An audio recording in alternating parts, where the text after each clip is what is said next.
She stared quietly. Why are you always around? I smiled. Because I like being here with you.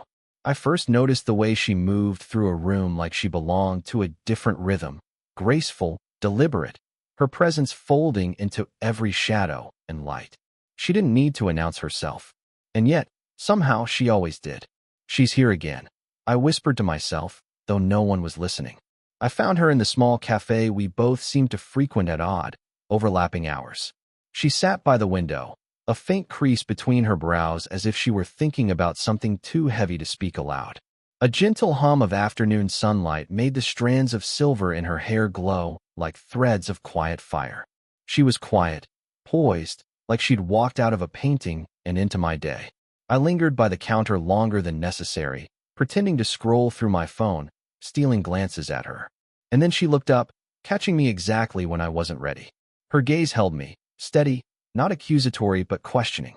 Why are you always around? She asked, voice soft, curious, but with an edge of something that made my chest tighten. I didn't answer immediately. I just smiled, the corners of my lips tipping up without thought.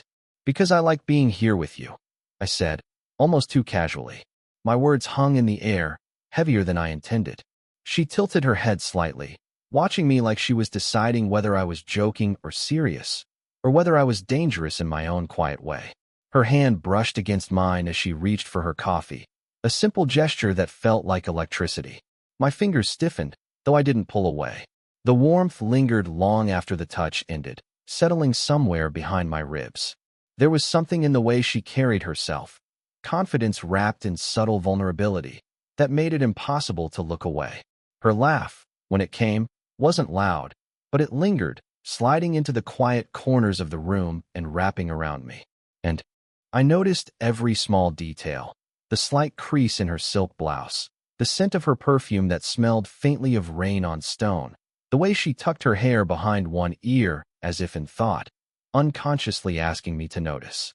I shifted in my seat, trying to act nonchalant, yet every movement felt amplified. My knee brushed hers under the table, an accident, a brush of warmth that shouldn't mean anything, but it did. My hand lingered on the tabletop a moment longer than necessary, eyes catching hers again. She didn't look away. She couldn't. Not completely. A quiet tension settled between us, the kind you feel in a room when someone says everything by not saying anything at all. Words weren't necessary. The silence spoke louder than anything either of us could manage. Then, abruptly, a door at the back of the cafe creaked open. Someone entered, breaking the fragile bubble around us. She glanced toward it, her body tensing ever so slightly. And in that instant, I saw her fully. The woman who could command attention without moving, who could unsettle me with a single glance, and yet, somehow, needed this small, quiet connection as much as I did. I swallowed. My heart thudded in a way I couldn't quite control. And when I looked back at her, her eyes met mine again, holding questions she hadn't yet asked, and maybe ones I wasn't ready to answer. I kept finding excuses to be near her. Sometimes it was a coffee, sometimes a borrowed book, sometimes just the pretense of needing to check an email while she rearranged her notes at the table. Every time, the air seemed thicker around us, charged with a tension neither of us dared name. She had a way of noticing everything, yet revealing nothing. I caught glimpses of the life she carried behind that calm exterior, the faint lines around her eyes that deepened when she smiled, the way her hand hesitated over her cup as if afraid to spill more than just coffee. I imagined losses, years of quiet loneliness, perhaps lovers who failed to understand her, or who had left before she'd let them in. And yet, she moved through the world with a confidence I couldn't stop watching. Maybe that was what made her so impossible to resist, strength tempered with a vulnerability she didn't broadcast. I saw it in the way she occasionally bit her lip when she was unsure, or in the quick sigh she let escape when no one else was looking. I tried not to notice, but I did. Too much. How her fingers brushed mine as she reached for a pen. How the soft warmth of her hand lingered on my shoulder for just a heartbeat longer than necessary. How the scent of her, wood, jasmine, something faintly sweet, clung to the air around her, making it impossible for me to breathe normally when she came near. The taboo was always there, a quiet, pulsing reminder. I was 20, and she was in her 40s. Too much of a gap, Too much expectation from the world, too much history that neither of us could name. And yet, every stolen moment and every lingering glance told me we were both craving something risky, something we shouldn't. Do you ever think about what people might say? I asked once, trying to sound casual as I passed her a stack of papers. Her fingers brushed mine, a deliberate, slow touch that made my pulse spike. She paused, one shoulder turned toward me, a faint tremor in her hand. Sometimes, she said quietly, but I don't live for them. Her honesty settled into me like a warm weight. I wanted to reach for her, to close the distance, but the world outside, and our own hesitation, held me back. Still, the air between us was electric, every microgesture carrying more meaning than words could. A hand brushing hair from her face, a laugh that lingered in my chest, a glance that refused to break, even when the cafe door opened and strangers drifted in. We sat in silence once, shoulders almost touching, our breaths nearly synchronizing, the space between us vibrating with possibility. I didn't move. She didn't either. Didn't move. She didn't either. And then her hand rested lightly on mine. Not fully, not decisively, but enough to make me aware of every nerve ending, every thought I tried to suppress. For a moment, time seemed to pause, holding us in that small, impossible connection. No one else existed there. Not the judgment, not the age gap, not the fear. Just the two of us, the unspoken heat between quiet smiles and fleeting touches, waiting to see who would blink first. And I didn't. The cafe was quieter than usual that afternoon, shadows stretching long across the tables. We sat across from each other, a chessboard of glances and half-smiles between us. My hand hovered near hers, not daring to touch, but longing to close the gap that felt smaller than it should. I think. I left my notebook upstairs, she murmured, not looking at me directly. Her voice trembled slightly, though she tried to disguise it with calm. I noticed. I always noticed. I leaned closer, just enough for our knees to brush beneath the table. The contact was accidental, yet deliberate in its weight. She caught the brush of my leg and didn't pull away. Her eyes flicked toward mine, wide and unguarded, as if asking silently whether I'd cross a line I wasn't supposed to. A sudden ping from my phone startled us both. I glanced down. It was a message from a friend checking in. I ignored it, but the moment broke the fragile bubble between us. She laughed softly, a sound that seemed too intimate for a public space, and I felt my chest tighten. We returned to silence. Her hand rested near mine on the table, the warmth of her presence almost unbearable. I wanted to reach for her, to let my fingers brush hers, to see if she'd pull away or let it linger. My heart was a drum, loud in the quiet cafe. She leaned forward slightly, her breath brushing against my cheek. I froze, tasting the faint scent of her perfume mingled with the warmth of her skin. A flicker of guilt shot through me. What would people think if they saw us? Like this? But the thought faded almost instantly in the face of the pull between us. Do you ever feel like you're too close to something you shouldn't be? I asked quietly, the words barely audible.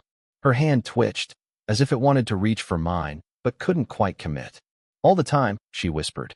Her eyes didn't leave mine, and I thought I saw the same mixture of desire and hesitation reflected there that I felt in myself. We leaned toward each other again, so close that I could count the faint freckles along her cheek, the curve of her lips trembling as if holding back words, or something more. The world outside seemed to fade, leaving only the sharp, intoxicating tension that existed between us. A waiter passed by, breaking the moment, and she jerked slightly, the spell snapping, but not completely. Our knees still brushed under the table. Her hand lingered near mine, fingertips almost touching. Almost. Not quite. And then, when I thought I might retreat, she shifted closer, just enough that the warmth of her body pressed against mine. Neither of us spoke. We didn't need to. The electricity hummed, palpable, unspoken, and undeniable. For a brief, suspended heartbeat, we were closer than ever. I wanted to close the gap fully, but we didn't. We couldn't. Yet the pull between us had never been stronger. And as we sat there, frozen in that impossible, tantalizing space, I realized neither of us could resist entirely. I couldn't breathe properly anymore. Every glance, every brush of her hand, every quiet sigh between us felt magnified, electric. I had tried to tell myself this was just admiration, curiosity, but my chest betrayed me with a rhythm too urgent to ignore. She was across the small apartment kitchen, leaning against the counter, her eyes tracing my movements like she could read everything I was feeling. Her fingers brushed absently along the rim of her coffee cup, yet I felt as though she'd left a trail of heat in the air behind her. "Why are you staring at me like that?" she asked softly, her voice low, teasing, but with an edge I hadn't heard before. I stepped closer, closing the space between us, though not too close. "Not yet. I'm not. I mean," my words faltered. I had never felt this exposed in anyone's presence. She tilted her head, catching the hesitation I couldn't hide. A laugh, soft and uneven, escaped her lips. "You're terrible at lying, you know." Her hand lifted, brushing a stray strand of hair behind her ear, but the movement was slow, intimate, deliberate. My fingers itched to follow the motion, to slide through her hair, to feel the warmth of her head against my chest. My pulse thundered in my ears, drowning out everything but her. "Why do we keep doing this to each other?" she whispered, stepping closer until the counter no longer separated us. The scent of her, warm and intoxicating, filled every inch of my senses. I could feel her breath against my cheek. The faint tremor in her hands betrayed her calm exterior. "I don't know," I admitted, my voice barely audible. I can't stop thinking about you." The words were out before I could stop them.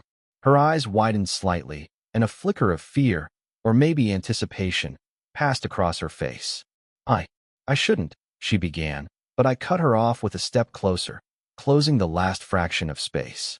My hand hovered near her face, unsure if I was brave or foolish enough to bridge the gap. "I can't stop," I said again, voice low, trembling. Her shoulder brushed mine. That small touch, accidental or not, sent a jolt through me I couldn't contain. Our eyes locked, breaths mingling, the room shrinking until nothing existed outside this charged circle we'd created. My fingers itched to trace her jaw, her hair, anything that would anchor her to me. Her lips parted slightly, a subtle invitation or a warning, I couldn't tell. My heartbeat thundered in my throat. And then, as if sensing my hesitation, she leaned just a fraction closer. I could feel the warm th of her lips near mine, could feel the electricity humming between us, a current that threatened to consume every rational thought. My mind screamed to stop, to pull back, but my body betrayed me entirely. And just as the distance between us vanished, as our lips were about to meet, the apartment door clicked open. I thought we were alone. I thought the fragile world we'd built between stolen glances and hesitant touches was ours alone. But then the text arrived, glowing on my phone. "I saw you too. Don't think I didn't notice." My stomach twisted. I hadn't expected anyone to notice. Not now. Not ever. The words burned hotter than any touch we'd shared, hotter than the nearness of her in the apartment. I looked at her, and for the first time, I saw a flicker of the same panic reflected in her eyes. Her fingers trembled as she tucked a strand of hair behind her ear, brushing against her cheek with a delicate, unthinking motion. I wanted to reach out, to steady her, but my own hands were shaking. The text had made our intimacy suddenly dangerous, fragile, a thing that could be torn apart with one careless step. Someone saw us," I said, voice low, more a confession than a statement. Her gaze didn't waver, but she took a step back, almost imperceptible, as though distance might somehow protect us. The air between us was electric, charged with a new urgency I hadn't anticipated. She swallowed hard. "I knew it wouldn't stay hidden forever," she admitted, voice soft, almost ashamed, almost defiant. She leaned against the counter, the small space between us trembling with tension. I could see the faint quiver in her shoulder, the way her chest rose quickly with each breath. We were close, impossibly close, yet suddenly worlds apart. I wanted to pull her to me, to feel the warmth of her body against mine, to taste the forbidden safety of her lips, but fear stopped me. And yet, fear didn't make my chest any lighter. It only made my desire more urgent, more desperate. I shouldn't be here," she said, but the words faltered. Her hand brushed mine, too close to be casual, and lingered, betraying the hesitation in her soul. I felt the shock of her skin, the warmth, the pull, and it was impossible to ignore. I stepped closer, though carefully, so as not to scare her. Our knees brushed, and I swallowed against the sudden tightness in my throat. She flinched slightly but didn't move away, and that alone felt like permission, an unspoken agreement. Does it matter what anyone thinks? I whispered, voice trembling with something between fear and need. Her lips parted slightly, eyes wide, and she leaned toward me just enough that I could feel the faint brush of her hair against my jaw. My heart thundered. The room seemed to hold its breath with us. Every second stretched, every micro-movement loaded with meaning. A tremor passed through her hand as she pulled it back. Almost, but not completely, and I felt a pang of helpless longing. We were caught between desire and danger, between what we wanted and what we feared, and it made every glance, every touch, every heartbeat unbearably intense. And though we tried to step back, to be cautious, the magnetic pull of us, of what we couldn't name but desperately wanted, kept drawing us closer, even as the world outside threatened to tear it all apart. The apartment felt smaller than it had ever been, walls pressing in, shadows stretching long across the floor. We stood near the window, the faint glow of streetlights brushing the edges of her face. Every second stretched, weighted with the tension we'd carried for weeks, months. Time blurred in the space between us. Her hand hovered near mine, then brushed it lightly, retreating only slightly when our eyes met. That tiny, trembling contact was enough to set my chest pounding, to make every nerve in my body ache with the desire I had tried to deny. "I can't," she whispered, voice tight with something unspoken. Her lips quivered, and her shoulder brush edged mine just enough that the heat of her body pressed against me. My hands itched to close the distance, to hold her, to tell her everything I'd been feeling in every stolen glance, every lingering touch. "I know," I said softly, almost more to myself than to her. My fingers reached up to cup her face, trembling slightly. She leaned into the touch, eyes fluttering closed for the briefest moment, and I could feel the tension unraveling in her jaw, in her hands, in the way she rested just enough of her weight against me to acknowledge the pull between us. We were inches apart. Every breath she took mingled with mine. The room was thick with unspoken want, and yet fear lingered. Fear of judgment, fear of misstepping, fear of losing what we hadn't even dared to claim fully. "I don't want to ruin this," she murmured, her voice barely audible, trembling on the edge of confession and surrender. "Then don't," I whispered, my lips near her ear, letting the warmth of my voice carry what my hands could not yet say. "We don't have to, if you're not ready. But I can't pretend I don't feel this, not anymore." Her breath hitched. She tilted her head, eyes glimmering, lips parted as though asking permission without words. The hesitation, the longing, the fear, it all collided in that moment, messy and raw, impossible to ignore. And then she moved. Just a fraction, just enough to close the final distance.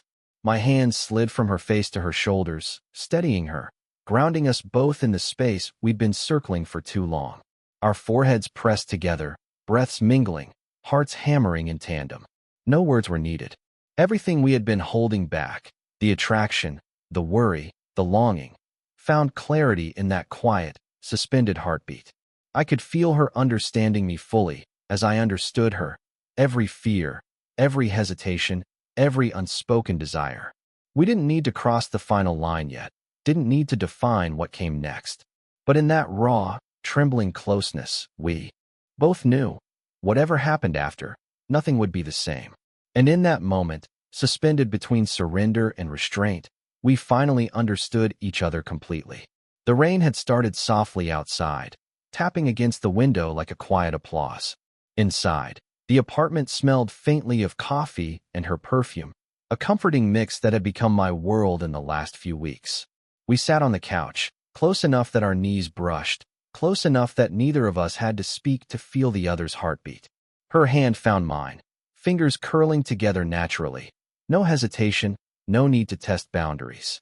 I felt the warmth of her palms seep into mine, the quiet assurance of her presence grounding me in a way nothing else ever could. "You know," she said softly, leaning her head against my shoulder. "I was scared for a long time. Scared of what this us could mean." "I know," I whispered, tilting my head so our foreheads touched lightly. "Me too. But I think we've always known, haven't we?" Her lips curved into a small, tired smile, and I could feel the tension that had wrapped around her slowly unraveling. The hesitation, the doubts, the fear of judgment or mistake, they all softened, replaced by something steady, quiet, undeniable. We stayed like that for a long while, simply existing in each other's space. Her hair brushed my cheek. My hand squeezed hers, lightly, as if to say, I'm here, and I'm not going anywhere.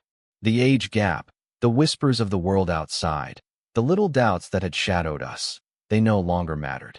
What mattered was this: us, here, finally fully present for one another.